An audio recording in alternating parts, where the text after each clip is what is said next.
There are certain place names which inevitably evoke a mixture of emotions. Paris, the city of lights and extortionate prices. Rome, the glory of the ancient world and infuriating traffic jams. Athens, the home of Socrates and Plato and appalling pollution. Manhattan, a breathtaking skyline and the constant crush of humanity. And the village of Bethany was a bit like that, because while its name literally means the house of the poor and afflicted, in the literature of the New Testament, it's associated with some of the most important moments in the ministry of Jesus. It was in Bethany that he found the donkey for his ride into Jerusalem on Palm Sunday. It was there that he wept over the grave of his old friend Lazarus. And it was there, while eating a meal at the home of Simon the leper, that an act of unsurpassed generosity took place. Now, you'll have already noticed that there are two very different accounts of this event in the Gospels. In Mark's version, it takes place when a woman approached Jesus and anointed his head with a precious ointment. And this unexpected act must have stunned the other guests, because the practice of anointing someone's head was a mark of respect practiced by the Romans and not by the Jews. However, John tells a very different story, for according to him, we're told that the woman didn't anoint the head of Jesus, but poured the ointment over his feet and then wiped them with her hair which she had unclasped in a gesture of love. The pouring out of the ointment was hard enough to understand, but a woman unbinding her hair in public was an outrageous act, because in her society it was held to be the mark of a harlot. But there's one other important difference between Mark's account and the one left us by John. In Mark's version, Judas Iscariot is never mentioned, while in John's rendering, it was Judas and Judas alone who was so offended by the extravagance of the woman's gesture that he exploded with, "What a waste!" But in addition to that, he was also outraged at the squandering of the ointment, because it might have been sold for 300 denarii and the money given to the poor. Not, explains John, not because Judas gave a fig about the plight of the poor, but because he was a thief and wanted to pocket the money for himself. Mark doesn't give the woman a name. It's John who says that she was Mary, the sister of Martha and Lazarus. But quite frankly, her identity isn't nearly as important as what she did. For at one level, you could say that her act of devotion transformed the name of Bethany from the house of the poor and afflicted to the village of lavish generosity. But at another and at a deeper level, we would have to say that her unsolicited gesture has left us with a dramatic contrast, a contrast that's still being lived out in the life of the world today and even in the life of the church. Because it's here we come face to face with a contrast between an extravagant mind and a miserly mind, between a generous mind and a market mind. First of all, there have always been those among us with a miserly mind.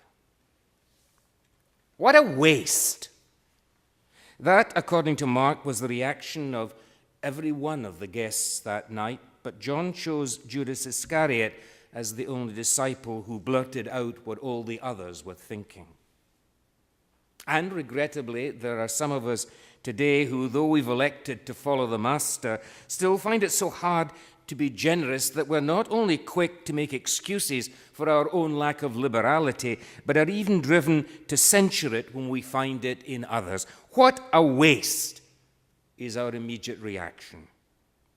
Because look at all the gifts we possess in abundance, yet are loath to spend or share or give away. We might not all have a well-padded bank account, but every one of us has the capacity to spend our affection or share our encouragement or give away our commitment to inclusiveness.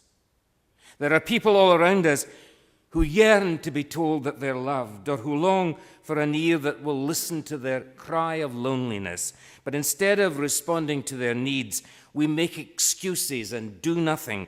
And we justify our lack of caring by saying that they would probably be embarrassed by any excessive gestures of generosity. Sometimes we even say that there are certain people who don't deserve our spending or our sharing or our giving away. Her name was Helen Abercrombie. She was in her mid-90s and was a member of a congregation I was serving. I would spend endless visits listening to her wandering mind retell the same cycle of stories from her long-ago past. One day I met a colleague and was complaining about the amount of time I seemed to be wasting listening to Helen and her by now all too familiar tales about her life as a young adult. But he taught me a valuable lesson.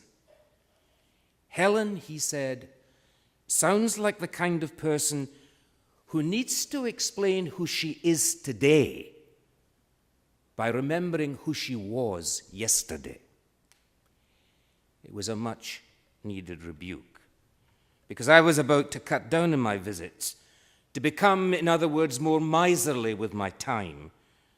But my colleague had shown me that even something as simple as lending an ear was a gift which Helen so desperately needed. What a waste, says the person with a miserly mind. Ah, Judas, it seems as though you're still with us, because there are some of us who are still tempted to think of everyone as a balance sheet on which we can calculate whether they're really worth our time or our compassion. But there was another response that day, and it has to be called the sign of a market mind. The ointment, it says, the ointment might have been sold for 300 denarii. It's the voice inside so many of us that's always calculating everything according to the laws of commerce, weighing everything in the scales and carefully computing its worth. Oscar Wilde once described it as the kind of person who knows the price of everything and the value of nothing. And many of us continue to do it in a host of different ways. Parents do it when they measure the worth of a college education only in terms of what financial benefits it might provide their offspring in the future, rather than seeing it as a priceless experience that will continue to mold their character and refine their values. Homeowners do it when they calculate the worth of their property only for its appraised value, rather than also seeing it as a safe refuge for their family. A new job is judged solely by the salary it pays and ignores the satisfaction that it might or might not bring. We assess the prosperity of a congregation by the size of its endowments and not by the scope of its mission. Or we gauge the success of a worship service by the number of people who attended, rather than by what blessings it might have brought to those who had participated. The ointment might have been sold for 300 denarii. That's the market mind at work. And it's to be found among us everywhere we turn. The success of numbers is all that matters. Making a measurable profit becomes our God, regardless of its cost to our moral integrity.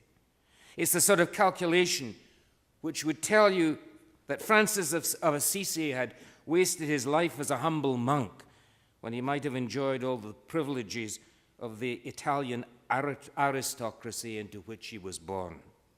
Or that Kagawa, who turned his back on a family fortune to work in the slums of Tokyo, was more to be pitied than admired. It's the sort of mind that can never understand why Albert Schweitzer buried himself in Africa working as a missionary when he might have been a world-famous musician. The ointment could have been sold for a profit. Ah, Judas, it seems as though you're still with us because a market mind continues to have its devotees in both the life of the world and, I'm sad to say, in the life of the church as well.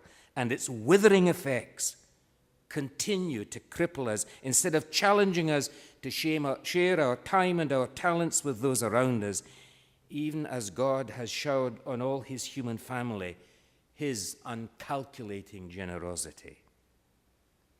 But now, take a moment to compare a miserly mind and a market mind with a mind that is extravagant. Every time I hear this story, I'm struck by its contrasts. On the one hand, there's the unself-consciousness of the woman's gesture, a gesture which is reflected in the arithmetic of love, while on the other, there's the sniping of those who tried to sully her gesture with their shrewd calculations and their sneering cynicism. However, the Gospels leave us in no doubt about where the Master's values lay. Leave her alone, he said, for she has done a beautiful thing. How our Lord loved open-handed generosity. It's what caught his eye when a widow threw her last mite into the temple offering. It's what warmed his heart when a little lad offered him his picnic lunch of 5 loaves and 3 small fishes. And this incident is no exception. Wherever the gospel is preached, he said, what she has done will be told in memory of her, which is just another way of saying that the proclamation of God's kingdom and her kind of unrestrained generosity go hand in hand. There's a short story by O. Henry which reads like a commentary on this entire incident. It's about a young couple who were desperately poor. In fact, their only 2 assets were a gold watch which Jim had inherited from his father and Della's long, luxurious brown hair. Christmas was approaching, and neither of them had the means to buy the other a present. So what did they do?